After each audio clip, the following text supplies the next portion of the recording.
Um conhecido estava me perguntando agora há pouco porque eu era tão pessimista com relação ao mundo moderno. Infelizmente a resposta para isso não é nada agradável. Pelo contrário, é um tanto quanto dolorosa, realista demais. Eu penso que a maior riqueza que nós podemos ter nesse mundo não é riqueza material, bens, seja lá como for, sucesso, vencer na vida e essas coisas.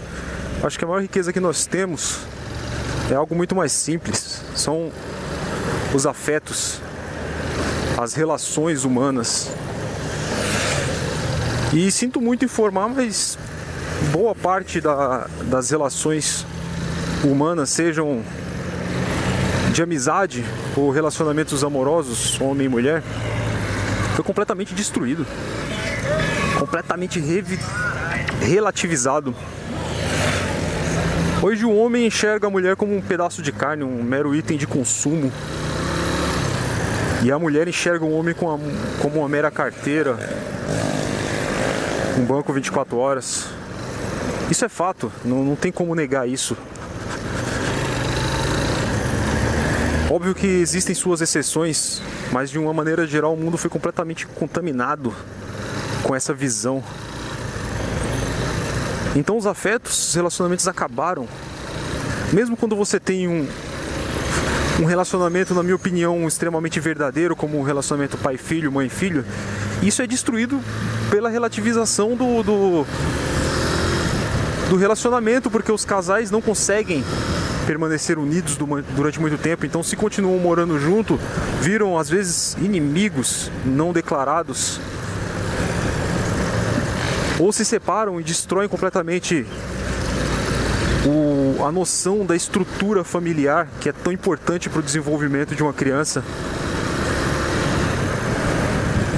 Raras são as exceções de que existe uma separação amigável e uma compreensão de ambas as partes da importância de criar um ambiente favorável para a criança.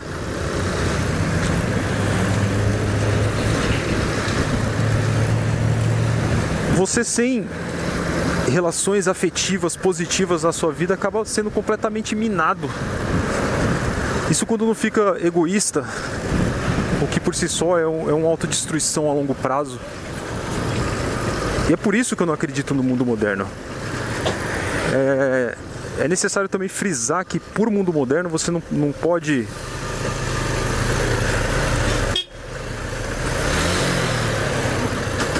entender como era moderna no sentido mais atual do termo, né?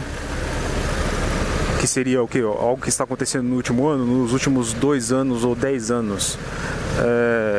Eu sugiro que você procure um pouco os textos do Zygmunt Bauman sobre a era moderna, ou pós-modernismo. Chesterton também tem algum material bom e farto a respeito. Ele explica muito bem o que é a era pós-moderna, ou modernismo, que tem suas origens talvez ali no começo do século, salvo me engano.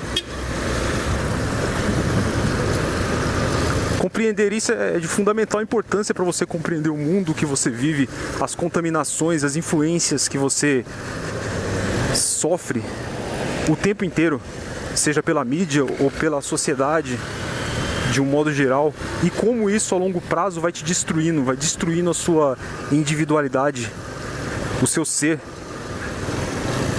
vai anulando o seu espírito, vai fazendo com que você seja cada vez mais integrado à coletividade, à massa, e com isso se torne apenas parte de um todo. Esse final de semana eu saí a muito custo com alguns amigos, para ver se eu me sentia um pouco melhor, se eu relaxava um pouco. Fazia muito tempo que eu não fazia isso. E acabei me sentindo muito pior, porque como eu tinha a pretensão de beber alguma coisa, eu acabei indo de transporte público.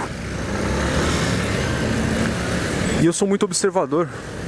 Então desde do bar onde a gente estava, eu já estava observando as pessoas ao redor, as pessoas que passavam, e eu comecei a notar uma expressão meio que uniforme entre todos, como de um boi no meio da manada, sabe, aquela expressão vazia, sem vida, sem individualidade. Foi justamente isso que eu presenciei, e isso me fez bastante mal. De início eu achava que era alguma coisa da minha cabeça, talvez eu estivesse observando as coisas erradas. Então depois, comentando com esses amigos, eles tinham exatamente a mesma visão, eles notaram exatamente a mesma coisa. Então o mundo se tornou apenas uma grande massa, um rebanho,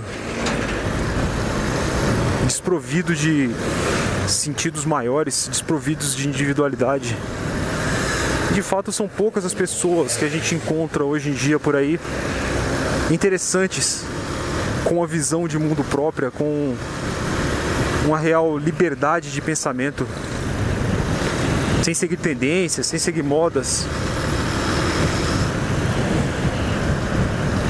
Então eu fico pensando,